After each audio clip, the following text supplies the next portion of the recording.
하나님 말씀 고린도전서 12장 고린도전서 12장 4절부터 7절까지 말씀 보도록 하겠습니다. 고린도전서 12장 4절부터 7절까지 말씀, 신약성경 277쪽입니다.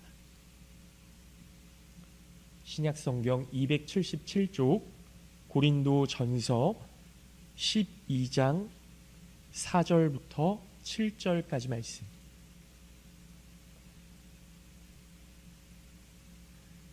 제가 봉독해서 읽도록 하겠습니다. 은사는 여러 가지나 성령은 같고 직분은 여러 가지나 주는 같으며 또 사역은 여러 가지나 모든 것을 모든 사람 가운데서 이루시는 하나님은 같으니. 7절 말씀 합독해서 읽겠습니다. 각 사람에게 성령을 나타내심은 유익하게 하려 하심이라. 아멘. 할렐루야. 네, 오늘 예배에 나오신 우리 모든 성도님들 주님의 이름으로 환영하고 축복합니다. 하나님의 은혜와 사랑이 늘 함께 하시기를 예수님의 이름으로 기도하겠습니다. 오늘 말씀의 제목은요, 주보에 잘못 나왔는데 유익하게 하려 하심이라 라는 제목이에요. 유익하게 하려 하심이라. 여러분, 오늘 읽은 고린도전서 12장 말씀은요, 성령의 은사와 관련해서 잘 알려진 말씀이거든요. 은사예요, 은사. 당시 고린도 교회는 여러분 아시는 것처럼 문제가 많은 교회였죠. 나는 바울파다, 나는 아볼로파다, 나는 베드로파다, 예수 그리스도파다, 이렇게 파당이 나뉘어져서 네가 잘했니, 내가 잘했니, 네가 높니, 내가 높니, 뭐 이렇게 그 분쟁이 일어났던 그런 교회 아닙니까? 사실 지금 우리가 가진 기준으로도 이렇게 분파가 나뉘면 문제가 많은 교회잖아요. 근데 그 당시에도 고린도 교회가 그런 문제가 많은 교회였다는 거예요. 그 문제 가운데 하나가 성령의 은사였습니다. 성령의 은사. 그러니까 파로 막 이렇게 나뉘어졌지만 그 안에서 핵심적인 문제가 뭐였냐면 은사에 대한 거였어요. 어떤 은사가 더 높냐, 어떤 은사를 받아야 내가 더 높아질 수 있냐, 뭐 이런 거죠. 내가 하나님 앞에 더 큰 사랑을 받는 사람이다, 뭐 이런 것 아닙니까? 오늘날도 성령의 은사라고 하면 바로 떠오르는 것이 이제 방언이잖아요. 방언. 근데 이 방언과 같은 신비한 체험을 성령의 은사라고 생각했던 거예요. 이때 당시에도 사람들이. 고린도 교회가 그런 초월적인 체험을 막 추구하다 보니까요, 이 성령의 은사를 그 계급처럼, 네, 그러니까 뭐 게임하다 보면 뭐 이 아이템이 더 좋고 이 캐릭터가 더 좋고 뭐 이런 이야기들 많이 하잖아요, 아이들이. 그래서 막 게임에다가 돈 투자하고 막 이런 것 아닙니까? 이 성령의 은사를 그렇게 등급을 나누어서 생각하다 보니까요, 이 교회 안에서 여러 가지 혼란이 생기는 거죠. 왜냐하면 성도라면 당연히 신앙의 신비한 체험이 있어야 된다고 생각하고 구분짓는 일들이 막 생기기 시작하는 거예요. 아니, 아직도 못 받았어? 뭐 이렇게 그 사람을 판단하고 정죄하는 일까지 벌어지겠죠. 체험이 있는 사람과 체험이 없는 사람, 이런 영적 구별이 생기게 되고요. 체험이 없는 사람은 참 이상하다 저 사람, 그렇게 판단하고 정죄하게 되고요. 또 예언과 같은 경우도 하나님의 말씀을 대언하는 은사라는 점에서 굉장히 체험적이고 초월적이고 신비한 체험으로 여겨질 수 있습니다. 그런데 예언의 말씀이 서로 다른 경우가 생기는 거예요. 서로 다른 경우가. 그러니까 여러분, 우리가 흔히 기도해 보니까 우리 누구 이번에는 대학 꼭 붙을 거야, 원하는 대학 갈 거야, 이렇게 이야기하는 사람들도 있고요. 기도해 보니까 뭐 아직 앞이 안 보여. 뭐 이렇게 얘기하는 경우도 있고요. 그렇지 않습니까? 구약시대에 활동하던 예언자들 사이에서 어떤 예언자에게는 이스라엘에 대한 멸망에 대한 예언이 주어지기도 했고요. 어떤 예언자에게는 이스라엘의 회복이 주어지는 그런 예언자들도 있었어요. 동시대를 살아가지만 서로 다른 예언의 말씀이 있을 수 있습니다. 정말로 이스라엘이 멸망했고 그 다음에 회복됐잖아요. 다 맞는 이야기잖아요. 그런데 서로가 자신이 진짜 예언의 은사를 받았다고 하면서 자기가 받은 예언만이 올바른 예언이고 다른 사람이 받은 예언은 다 거짓이다 이렇게 이야기하면요, 분쟁이 생길 수밖에 없어요. 다툼이 생길 수밖에 없는 겁니다. 그렇게 되면 교회 안에서 분파가 나뉘어질 수밖에 없는 거고요. 그 외에도 여러 다양한 은사들이 있는데 어떤 은사가 더 귀한 것이냐, 이런 은사의 우열 문제, 등급을 나누는 문제, 이런 것들을 가지고 또 다투게 되는 거죠. 아무튼 성령의 은사에 대한 혼란, 그리고 이어지는 실제적인 교회 안에서의 영적인 무질서, 질서가 다 깨지는 거잖아요. 이런 문제들이 고린도 교회에 있었던 문제였습니다. 그래서 바울 사도가요, 고린도 교회의 모습을 온전히 회복할 수 있도록 성령의 은사에 대해서 고린도전서 12장, 13장 이 두 장에 걸쳐서 말씀해주고 있는 거예요. 그 성령의 은사에 대한 강론의 끝이 뭐냐 하면, 여러분 고린도전서 13장 무슨 장입니까? 사랑장, 사랑장. 성령의 은사는 사랑이 최고다. 이 사랑의 은사를 사모해야 된다. 사랑의 은사를 위해서 기도해야 된다. 여기에서 바울 사도는 방언과 예언도 다 일시적인 거고요. 사랑이 없으면 울리는 꽹과리와 같고 진과 같다. 다 헛되다. 이렇게 이야기하는 것 아닙니까? 사랑만이 영원한 은사다. 여기에서 성령의 은사에 대해서 바울 사도가 강조하는 부분을 간추려서 크게 네 가지로 구분해 볼 수 있는데요. 오늘 이 네 가지 성령의 은사에 대한 이야기들을 나누면서 우리 함께 은혜를 나누려고 합니다. 첫 번째로, 성령의 은사가 신비한 체험으로만이 아니라 일상적인 삶 속에서도 우리에게 주어진다는 거예요. 성령의 막 뜨거운 그런 신비한 체험, 막 불이 가슴 속에 들어오고 갑자기 막 방언이 쏟아져 나오고 하늘나라에 올라가는 그런 바울 사도가 경험했던 뭐 삼중천 막 이런 경험들을 하고 죽었다가 깨어나는 경험을 하고 뭐 이런 것뿐만이 아니라요, 우리의 일상에서 하나님께서 만져주시고 돌보시고 함께 해주시는 그런 은혜의 경험들을 우리가 한다라는 거예요. 바울 사도가 은사라는 말과 직분이라는 말을 같은 뜻으로 사용한다는 점에서 우리가 그것을 알 수 있는데요. 본문에서 4절, 6절 말씀을 보면 바울 사도는 은사와 직분과 사역을 모두 같은 맥락에서 이야기하고 있습니다. 은사와 직분과 사역 다 똑같다는 거예요. 그러니까 은사라는 말이 헬라어로 카리스마톤이라고 하거든요. 카리스마 많이 들어보셨죠? 이게 은사예요, 은사. 그런데 값없이 주시는 선물이라는 뜻입니다. 은사는 뭐예요? 하나님께서 값없이 주시는 선물. 방언도 선물이고 예언도 선물이고, 바울 사도는 사랑도 하나님 주시는 마음, 선물이라는 거예요. 은혜의 선물.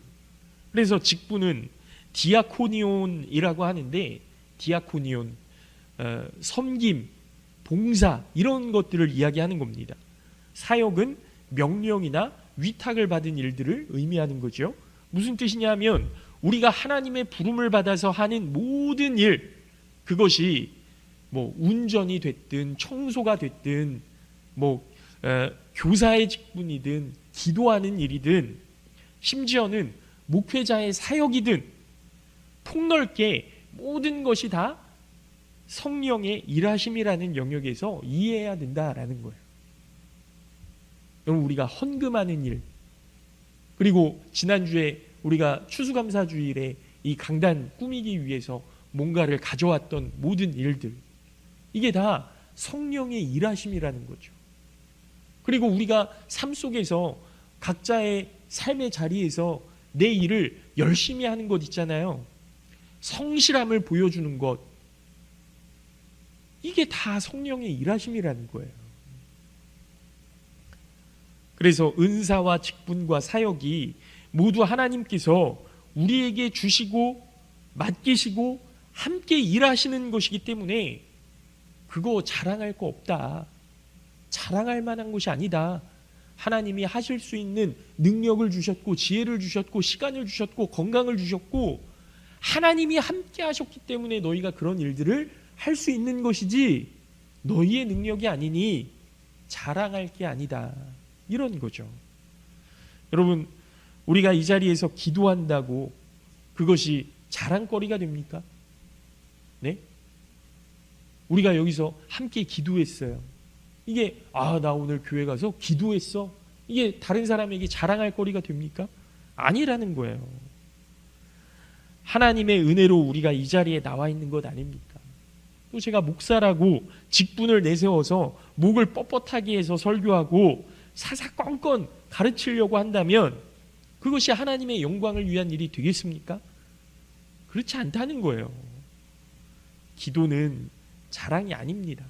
당연히 하나님의 그 영광을 위해서 하나님의 은혜를 받은 사람이라면 당연히 해야 되는 거죠. 하나님과의 교제를 위해서 해야 되는 일이라는 겁니다. 봉사도 마찬가지예요. 하나님 주신 사명이기에 그저 하나님을 바라보는 마음으로 감당하는 겁니다. 직분도 마찬가지예요. 내가 장로야, 권사야, 뭐 자랑할 만한 일이 아니라는 겁니다. 직분자라면 더 겸손하고 낮아지는 예수님을 닮아가는 그런 성도가 되어야 하는 거죠. 바라기는 우리 모든 성도님들이 그 성령의 은사, 하나님께서 주신 선물이라는 마음을 가지시고 무엇을 하든지 어디로 가든지 하나님의 영광을 위해서 감당하시는 우리 모든 성도님들 되시기를 예수님의 이름으로 축원합니다. 두 번째로, 우리의 은사와 직분과 사역을 통해 이루어지는 일은 하나님의 일이라는 거예요. 하나님의 일. 하나님의 일. 모든 것을 모든 사람 가운데서 이루시는 분은 하나님이심을 여러분 믿으시기 바랍니다. 우리의 능력으로 하는 것이 아니라 하나님이 은혜로 주신 능력을 통해서 사람을 도구 삼아 하나님이 일하시는 거예요. 쉽게 이야기하면 하나님께서 우리 장로님들을, 권사님들을, 우리 집사님들을, 또 저를 사용하신다. 이게 내가 하는 일이 아니고, 내가 높아지려고 하는 일이 아니고요, 나를 드러내려고 하는 일이 아니고요, 하나님이 하시는 일, 하나님을 드러내는 일이라는 거예요. 재능도 하나님이 주신 것이고 직분도 사역도 하나님이 주신 것입니다. 맡겨진 직분과 사역을 감당할 능력도 하나님께서 주시는 거죠. 우리를 통해 하나님께서 일하심을 믿으시는 우리 모든 성도님들 되시기를 예수님의 이름으로 축원합니다. 세 번째로, 은사와 사역과 직분은 어떤 개인을 위해서가 아니라 모든 사람을 유익하게 하려 하심이라. 오늘 말씀의 제목이죠. 유익하게 하려 하심이라. 7절 말씀을 보면요, 각 사람에게 한 사람 한 사람에게 성령을 나타내신 것은 유익하게 하려 하심이라. 유익하게 하려 하십니다. 개인적인 영광이나 이익을 위해서가 아닙니다. 여러분, 제가 목회 처음 할 때요, 주변에 그 선배 목사님들이 그런 이야기 많이 해주셨어요. 박전도사, 박목사, 신유의 은사를 받아야 돼. 신유의 은사를 위해서 기도해. 그렇게 막 얘기를 해주시는 거예요. 왜 그랬을까요? 왜 신유의 은사를 받으라고 하셨을까요? 그래야 교회 부흥돼. 이러시는 거예요. 참 기도를 많이 했습니다. 기도하면서 저도 뭐 방언도 받았고, 그리고 뭐 여러 가지 은사들도 체험하고 그렇게 했었는데요. 신유의 은사, 이걸 내가 위에서 기도해야 되나? 이걸 받아야 정말로 교회가 부흥되나? 이런 질문이 갑자기 딱 생기기 시작하는 거예요. 여러분, 그게 아니에요. 내가 드러나는 게 아니에요. 목회는 내가 드러나는 게 아니에요. 여러분, 유명한 목사님들 있으시잖아요. 유명한 목사님들, 큰 교회 목사님들. 저는요, 하나님이 마지막 때에 그 목사님들을 심판대 앞에 세우시고 어떤 말씀을 하실까 굉장히 궁금해요. 너는 너의 상급을 이미 받았노라, 이렇게 얘기하시면 너무 무서울 것 같은 거예요. 여러분, 놀라지 마십시오. 제가 기도할 때, 초창기에 기도할 때, 이건 그냥 뭐 지나가는 얘기로 들으세요.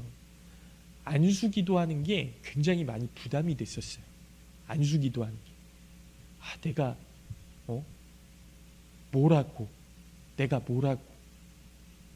그런데요, 나중에 제가 또 친하게 지냈던 목사님이, 선배 목사님이 있으신데, 저랑 한 30년 차이 나는 그런 목사님이신데, 그분이 또 그런 얘기 하시더라고요. 박 목사, 성도들이 복 받는 거 싫어? 아니요, 성도들이 복 받아야죠. 근데 왜 안수 안 해? 왜 안수 안 해? 그때 또 한번 깨졌어요. 내가 하는 게 아니지, 하나님이 하시는 일이지. 여러분, 그래서 안수 기도할 때 저도 참 준비를 많이 합니다. 내가 정말 최선을 다해서 하나님 복을 주시옵소서, 그렇게 기도해야 되겠구나. 여러분, 내가 하는 게 아니에요. 모든 것이 다 하나님의 영광을 위해 하는 거고요. 어떤 사람을 높이려는 목적이 아니고요. 궁극적으로는 하나님을 위한 것이라고 고백해야 마땅하지만, 하나님이 관심하시는 것이 결국은 우리 은혜교회라는 공동체, 그리고 그 공동체를 통해서 하나님의 나라를 이루어가도록 역사하시는 것, 이걸 하나님께서 원하시는 거거든요.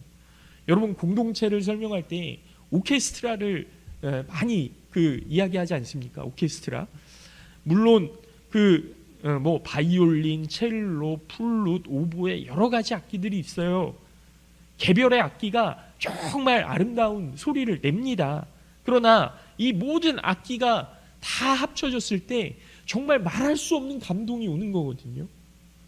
여러분, 목사 혼자 잘한다고 되는 게 아니고, 장로님들, 권사님들 따로따로 막 이렇게 열심히 한다고 되는 게 아니고, 각자의 자리에서 정말 하나님의 나라를 위해서 열심으로 하나가 되었을 때, 그때 정말 말할 수 없는 감동이 오는 거죠. 각각의 악기가 자기 소리만 내려고 한다면 그런 감동이 있겠습니까? 하나님께서 우리 각 사람들에게 주신 은혜와 은사가 있다면 그것은 모든 사람을 위해서 사용하도록 하셨다라는 거예요. 모든 사람을 유익하게 하려 하심이라.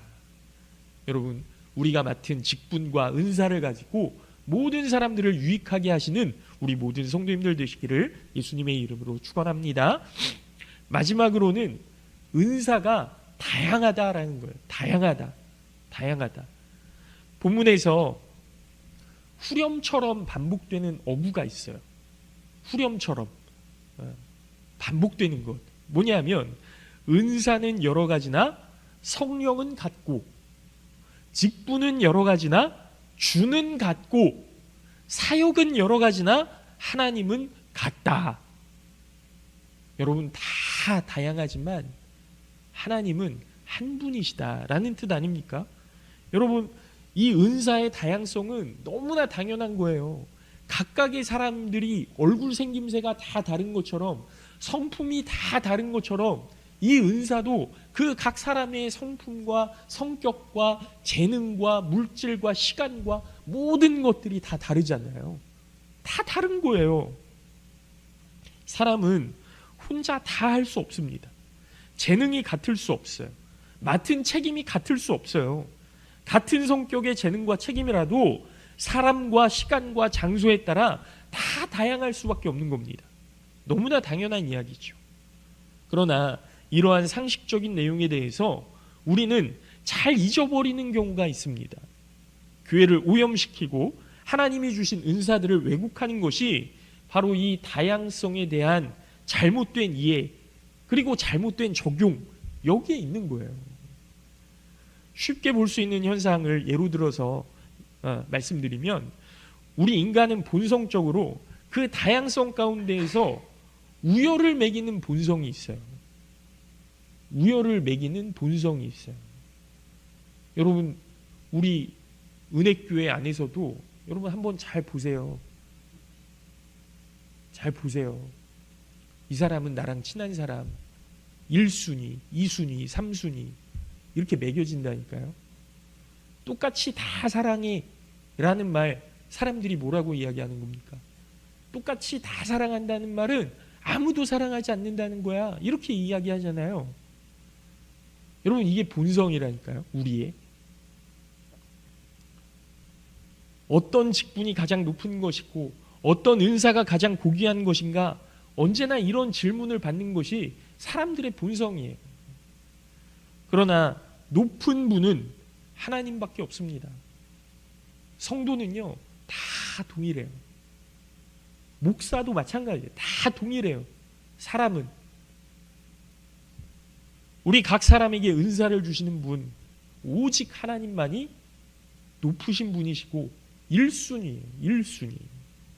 그리고 그 다양한 은사와 직분과 사역을 통해서 일하시는 분도 오직 하나님이시죠. 그 다양한 은사를 받은 우리들 가운데에서 어떤 것이 더 우월하고 어떤 것이 더 열등한 것인가, 어떤 사람이 더 우월한 사람이고 어떤 사람이 더 열등한 사람인가, 이렇게 구분하는 것은 쓸데없는 일일 뿐더러 성령의 은사를 왜곡하는 일인 거죠. 일반적인 재능보다 초월적인 은사를 더 높게 보는 것도 잘못입니다. 일반적인 재능, 여러분 섬기는 거 잘하는 사람 있잖아요. 그거요, 어떤 사람이 보기에는 야, 나는 1억 준다고 해도 저렇게 섬기는 건 못하겠다. 그거 은사예요. 재능이에요. 어떤 사람의 마음에 막 공감해 줄 수 있는 사람들 보잖아요. 그 사람은요, 와, 이 사람하고 대화하면 마음이 늘 편해지고 이 사람하고 이야기하다 보면 자꾸 눈물이 나고, 은사예요. 은사. 얼마나.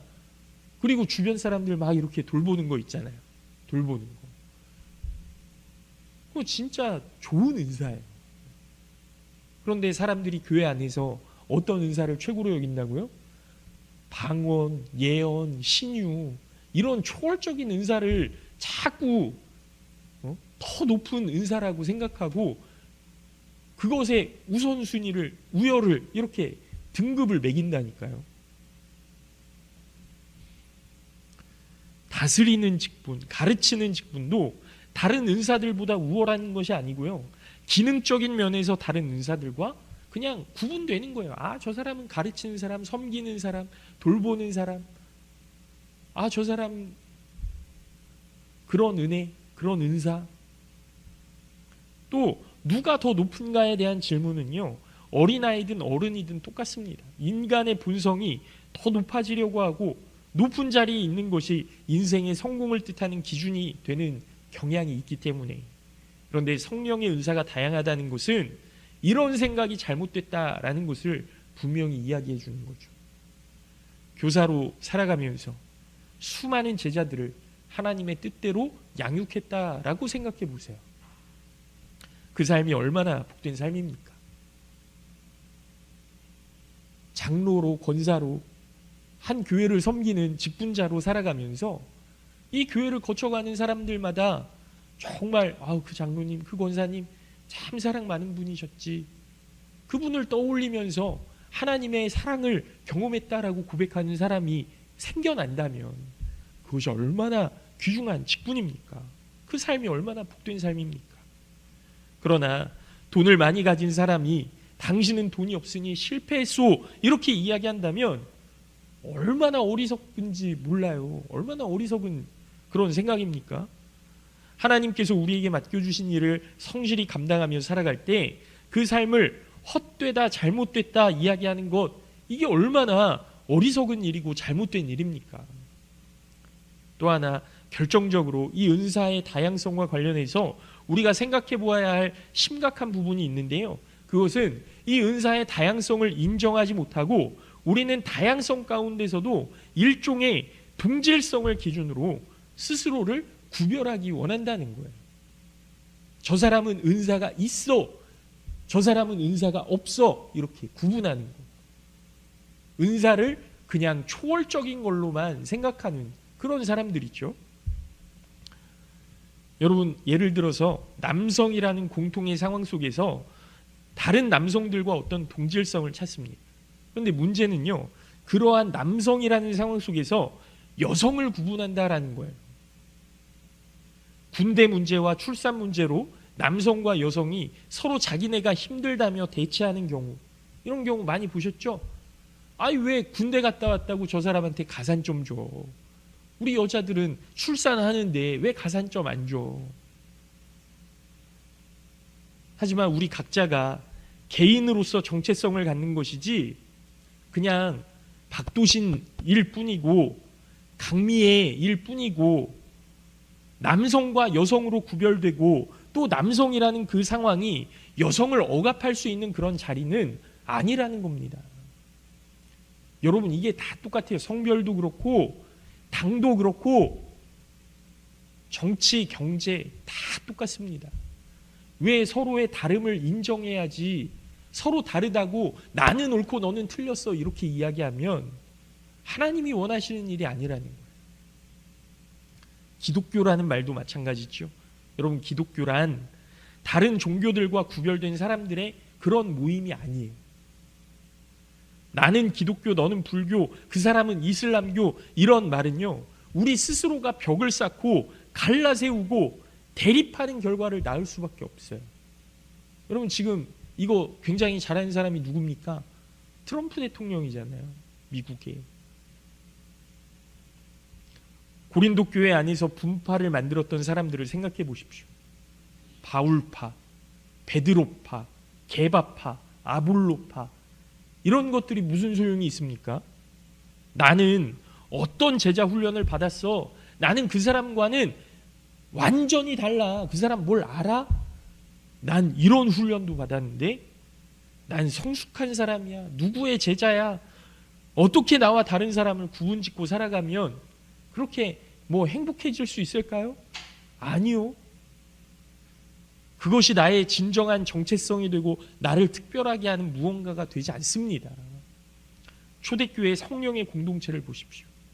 그들은 오직 그리스도라는 이름으로 모든 장벽을 무너뜨리는 거예요.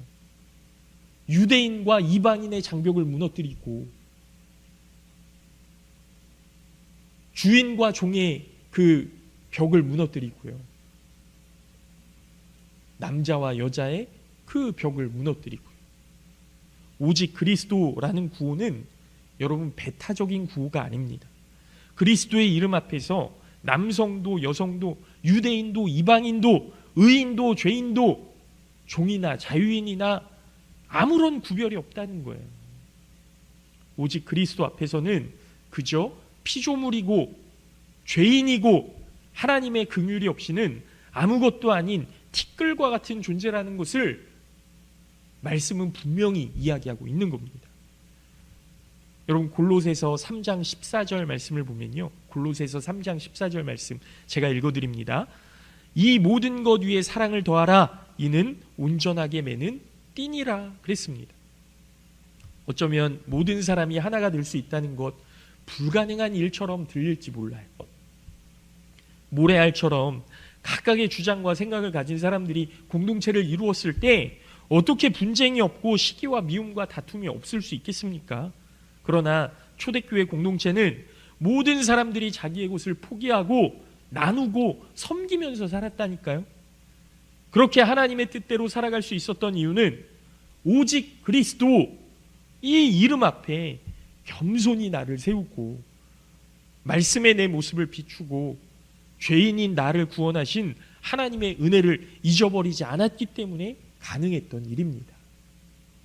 사랑하는 성도 여러분, 은사는 신비한 것이 아닙니다. 우리 모두가 다 하나님 주신 은사를 가지고 있어요. 우리 모두에게 선물로 주신 하나님의 능력이 있습니다. 그 능력을 구분 짓는 데 쓸 것인가, 하나 되는 데 쓸 것인가, 여러분 어디에 쓰실래요? 모든 사람을 유익하게 하려 하심이라. 하나님이 우리를 이 자리에 세우신 것은 모든 사람을 유익하게 하려 하심이라. 우리를 부르신 이유도 유익하게 하려 하심이고, 우리를 하나로 묶으신 것도 유익하게 하려 하심이고, 내가 가진 능력이 특별하다고 생각하며 살아간다면 그것은 교만의 첫걸음일 수밖에 없습니다. 그것이 우리를 특별하게 만들지 않습니다. 오직 그리스도 예수 앞에서 우리는 그저 죽을 수밖에 없는 죄인임을 기억하시고, 하나님께서 그런 우리를 용서하시고 그런 우리를 사용하셔서 하나님의 나라, 사랑으로 하나 되고 완성되어진 나라를 만들어 가시는 줄로 믿습니다. 그것을 깨닫고 삶 속에서 사랑을 실천하시는 우리 모든 성도님들 되시기를 바라고, 그 모습들이 우리 은혜교회를 부흥케 할 줄로 믿습니다. 바라기는 우리도 적은 인원이지만 그래도 다양한 우리들의 모습 속에서 오직 그리스도 앞에 겸손히 서심으로 사랑으로 하나 된 하나님의 나라, 하나님의 은혜로 나와 너의 벽을 허물어 가시는 우리 모든 성도님들 되시기를 예수님의 이름으로 축원합니다. 잠깐 기도하겠습니다.